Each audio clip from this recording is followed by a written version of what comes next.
40inbox.com here, where we talk about personal finance. So I got $20,000 to spend by this user, Willy Pilly 911, on r/slash personal finance. So let's check this out. By the way, what a funny name. Okay. Hello, I'm 19 and currently go to community college, which I have completely paid off so far. Props to you. I had just shy of $20,000 in my savings, but I feel like I should do something smarter with it rather than just hold it. I work and make about 1 to 2K a month and can support my needs. How should I invest/allocate my savings to prepare myself for the future? So, if I was in this situation, right? College is completely paid off, which is pretty awesome. Making enough money to technically cover your needs, which is pretty awesome. So, what I would do with this savings is I would set a certain amount aside for my 6 months of emergency fund in terms of like my expenses, my monthly expenses, right?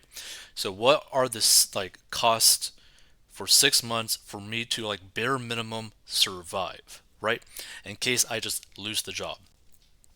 Then I would use the extra money to probably just stick into the S&P 500 until I have a better understanding as to where I'm going to basically land in terms of like a job or career in the future, right? Because they got their college paid for, right? Which again, pretty awesome. But you got to really figure out what job are you going to get? How are you going to be making your money once you're done with community college?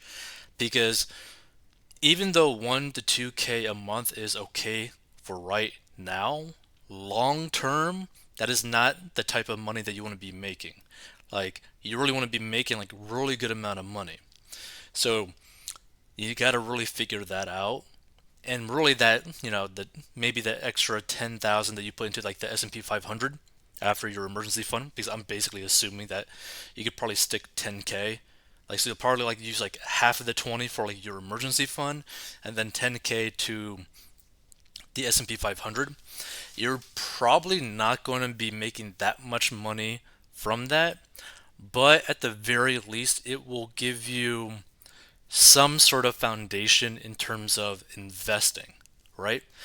Because personally, I like to put my money in two different things, especially right now, because I am sitting on like a pretty large amount of cash because I I have a pretty strong idea that there's going to be pretty good opportunities to like maybe buy a piece of property or put money into the stock market at a pretty cheap price in not too long of a time.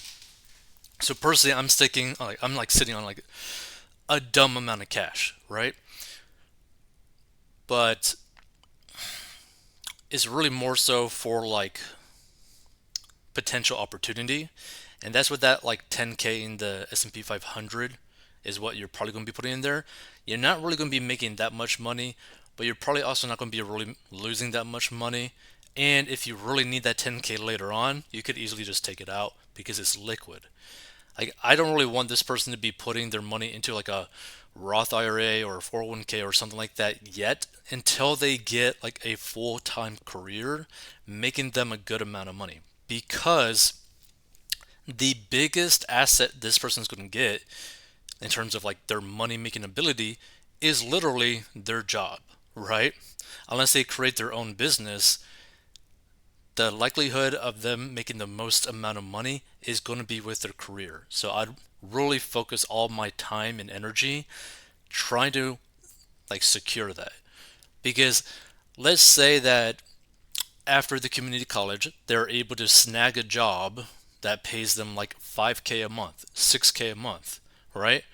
That's a huge bump in income where they could start piling down a lot of money to like a down payment for a home, for a condo, whatever. Maybe put some money towards their retirement at that point. Like, you have a lot more options when you get way more money coming in. Like, their money that's coming in is still very low, right? Even though it works for them now, it's still a very low amount of money in the grand scheme of things. So let's check out some of these comments. This person's trying to say start contributing to an IRA. You can't give more than like 7K a year, so maybe start with that, then begin adding that of what you can from your paychecks. It will make a difference down the road. High yield savings, if you want the funds accessible, put them in one at around 5%. CDs are also a good option right now. Start saving up for a down payment on a house, but I wouldn't buy until you're older since people tend to move for work more often when they're younger. Others can add more. These are just some ideas. I mean, they're good ideas. It's just like the thing is, again, in my mind, in my opinion, if I was this person, I would focus everything on trying to secure a job that pays very well during college and also after college too. It's like you want to be able to bring in a lot of money, right? Because that is the biggest contributor as to how fast you can really, make your retirement thick, like fat, right? You want a fat retirement, and you want to be able to have a very fat retirement the younger you are, just so that you have more freedom of choice, right? Because this is my biggest thing about like being debt free, wanting people to be debt free, is that when you're debt free and you have money constantly going into like retirement and all that kind of stuff, you have a lot more options. And so what I mean by that, if this individual stays basically debt free, has money in the bank for their emergency fund, has money going towards their retirement, right? They have a lot more opportunity and choice as to what job do they want to work for, right? They could potentially get a job that maybe not pays like the top percent in like a specific, job title that they hate. They could maybe pick something that's slightly less than that in terms of pay, but makes them a lot happier in terms of like their quality of life. And they're not going to be financially stressed by taking that option because they're debt free, they got an emergency fund, and they got money going towards retirement. So that's the way that I would view it, is like just be like very like aware as to the long-term effects of the choices you're going to make in terms of like your job, your career, your personal finances.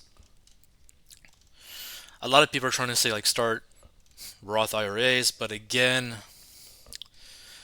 the problem is they're not really making that much money to be able to max it out, and it's not really going to be that big of a difference, really.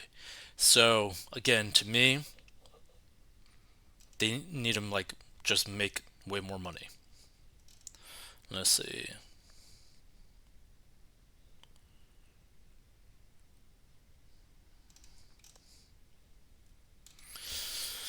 Let's see. Hmm. Anything else that I see? No, not really. Okay. And if you got any questions in terms of like personal finance and you stumble upon this episode, feel free to like leave a comment down below or shoot us an email at, you know, uh, 40inbox.com. You can just hit like a contact us option and just like contact us for like a personal finance question that you want answered, etc.